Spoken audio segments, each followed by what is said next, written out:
Hey guys, it's Burgess here, and I get asked to make some videos about the progression in Call of Dragons since right now I'm talking most about the season SOB, and some people are just starting the game. They don't even know half of the heroes. I mean, they're not presented in their seasons, and yeah, basically just overview for 1 year what I think is good to be done from the players who basically start or maybe they're in the season one. Now I'm going to start first with I'm going to go over the artifacts, I'm going to go over the heroes, I'm going to go over the troops, and about the alliances. I'm not going to go that deep in the alliance because it's depending which alliance you're going to go for. Is this alliance is going to select you? Do you have the power? Stuff like this. Of course, I'm going to also say maybe how to increase your power in general. Also, I'm going to talk about the artifacts. Now, we're going to start first with the troops. You're going to be presented, of course, depending on which fraction you're going to go. There is basically 3 fractions. Maybe I think so far the best one is going to be League of Order, and mainly is because it's the mage one. Now, further in the game, where the seasonal talents is going to be presented, you may also want to go with Wilderberg, since their marksman is very decent. I think the Wilderberg have the best marksman so far. Now for the League of Order is basically the mages. Now I prefer here the magic defense, which is 3%. Like this is going to at least a little increase your survivability. And here the marksman is going to get 3% more attack. But having better survivability going to allow your hero to fire up more rage skill that is doing damage. So I think survivability, Legion defense, and Legion HP is something better from just the attacking. But if you already select your fraction, don't worry, we're going to just go over the troops. Now the first big mistake I see people is about the legions. They focus to level up all the troops. Of course, you have to keep all your troops barracks working and producing units. Till these days, I don't think I ever put my barracks not working. So yeah, always keep your barracks working, but you have to focus over one specific troop. I think every player should focus over one specific troop. Now, if you're a free-to-play player and WoW spender, definitely focus on one troop. Now, in my case, this is actually the mages. Now, if I check my legions, I have like 907 mages, but still I have some more troops from rest of the legions. Sometimes before I go to sleep, and I see there's like 1 hour and 30 minutes before the troop gets trained, and I know I'm going to sleep for like 7 hours. I just, or maybe 8 hours, I just finish all the troops and start them again. Like this, I get this extra 6 hours for training my troops at cost of some speed ups. That is going to be basically, I don't know, it depends. I mean, before I sleep, I just check out. If it's like 5 hours, I don't touch them, but if it's like 1 hour, I finish them and start training the other ones. Now, yeah, why I say focus over one troop is like this, you're going to focus over specific heroes. And heroes to be leveled up, even the one from the gold chest, I don't know how many days. I'm 409 days in Call of Dragons. That means 1 year and 1 month and some days. And I still don't have any season 1 gold key hero awakened. The best hero I have so far is Velen, because I buy some bundles about him, and he is 5552. Rest of the heroes still need to be ascended, basically to be awakened to get the Wasp spell. And by having one specific troop that you focus and increase the number, you can also focus on the heroes for this specific troop. Now, if you go for mages, I'm just going to give, for example, mages. You can focus over Lilia and Velen. Very, very strong combo that I still use after over 1 year. Basically, the best mage combo, since Bertrand and Tohar is very good, but they're single target. They're going to hit a single target. Those two things, those two heroes are splash damage keywords. So yeah, by focusing over one troop, you're going to level up only these heroes and not lose your focus over the other heroes. And I think this is an issue that I even have back in the days. This is one of the mistakes I actually make, is I focus on the different heroes. Forundio 5441. I'm not going to use Forundio anywhere. Maybe Madeline is 5522. I'm going to use Madeline also. Who else? Kinara, also a hero that's not from the gold keys. 5541. Again, I'm not going to use Kinara also. So yeah, pick right heroes for the troops you level up. If you want to go for cavalry, focus over Bakshi and Emrys. I think Bakshi and Emrys is presented in the season 1, and still they're very decent combo till these days. If you want to go for marksmans, focus Kinara and maybe Nico. I think is also a good combo. Kinara as a main, since Kinara have a lot of counter attack, of also control tower tree. And since Marksman's is not hitting multiple targets, Control Tower Tree is going to give you great benefit when you're hitting a single target. With debuffs and things like this, I don't even remember how defense breaks and stuff like this. I don't remember how I even put the talents on my Kinara. But most likely it's going to be something like this. So yeah, this is one of the mistakes, since most of the people, when they see a new hero, is just jumping over the new hero. I don't know why we all do it. Right now is presented two new marksmans in the game. Sorry about that. One of the heroes is Magrat. I don't even have her. Again, just because I'm focused over specific heroes. Now, at some point, if I want to get Magrat, I'm going to just put her in my daily chest and I'm going to receive her. But if you're a free-to-play player and you get some marks, yeah, focus over the heroes that you're going to run. Wall spenders can buy also daily bundles and can get basically all the heroes, since at the end of each of the seasons, all the heroes that are new is going to be in the daily chest. It's going to be like 1 week or maybe 2 weeks before the season ends, and one of the two heroes is going to be in the bundles. The other one is going to be after the first wiki spin, something like this. I don't think we actually have Zeta, for example, currently in these heroes. No, so far we don't have Zeta, but I think at the middle of the season, the game is going to present her here, and after this is going to present Magrat. The hero that is presented in the strongest ward is going to be the hero that is going to be was presented in the daily chest.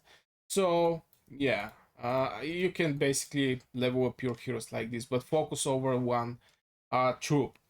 Now the next thing I want to talk about is artifacts. Now here is basically pure luck. It's pure luck. Are you going to be lucky to actually get something from this artifact key? I even know some people that they focus their troops over the artifacts they get, since artifacts is great game changer. They're basically game changer. If you have, for example, Kingslayer like 5 times, you get lucky and you get Kingslayer 5 times. Oh well, I think if you focus over the cavalry, you're going to be doing decent amount of damage. This artifact, I don't know why, but it's hitting like a truck. Seriously, it's just destroying everything. Same for Phoenix Eye. I think Phoenix Eye is also a very decent artifact. Shadow Blades. I don't see Shadow Blades, by the way. Yeah. Shadow Blades and so on. If you see artifacts that is having a suit, most likely is going to hit like truck. Most likely. So yeah, about the artifacts is more luck, but if you focus, maybe I'm going to give you some suggestion, of course. If you focus over the mages, one of the artifacts you may want to use is Magic Bomb. It's very free to play, player friendly, giving decent magic attack in Legion for the epic artifact. Also, putting some bomb that can go to 1800. Legion take 15% less damage. Of course, if there is some more Legion, they're going to receive less damage, but this is one of the good artifacts for the mages. If you're looking to go for Behemoth fights and stuff like this, you can also use this one. That is going to do 280 damage factor. This is also good. This one is also good for Darkling Patrons and is instant. Till the Magic Bomb, for example, you have to fill with Rage. It's 1600 Rage before you are able to cast this artifact. For the Marksmans, it's absolutely the same. You have Bomb of Linger. And this is going to increase your attack of your Legion. You also have this artifact, Heart Piercer, which is I didn't actually level up, but this is for PvP. This one is for PvE. Since this apply for Behemoths and Darkling, but not applying for the PvP, you have to understand the difference. Some artifacts is going to hit Behemoths, is going to hit Darklings.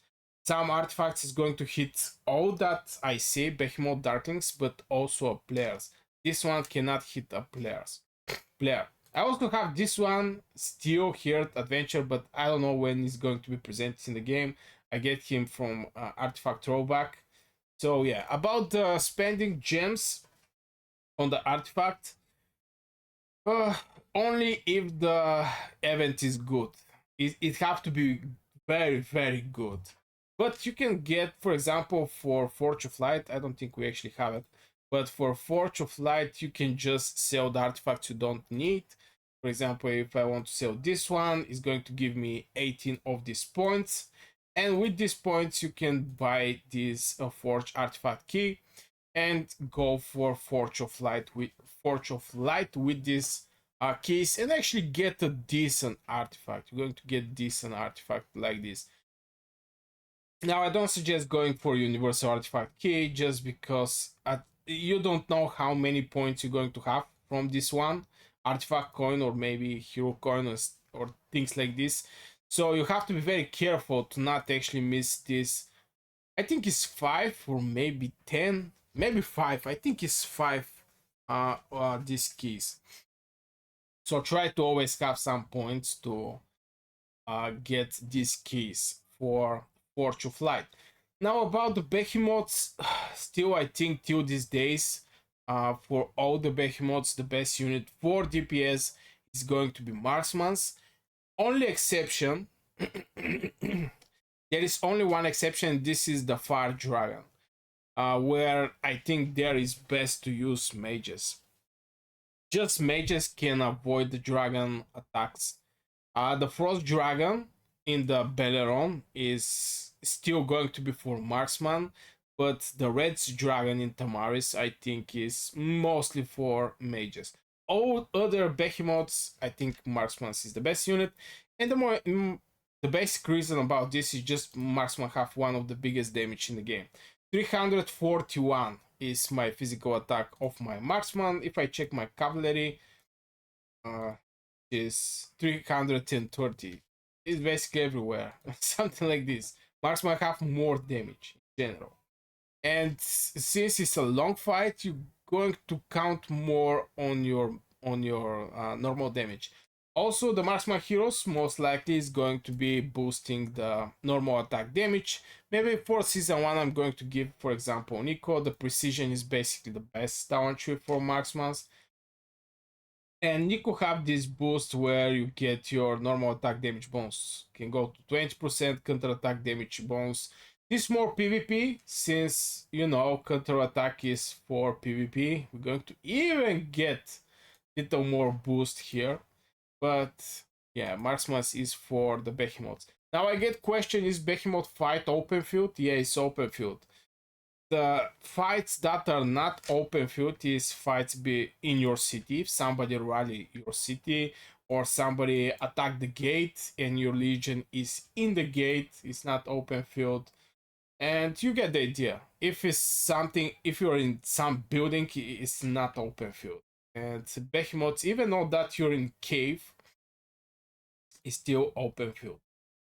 So yeah, do I miss something about the progression mistake? We talk about the troops, we talk about focusing over the heroes. Maybe leveling the heroes. I think one of the heroes that is good to try to awake is Eliana.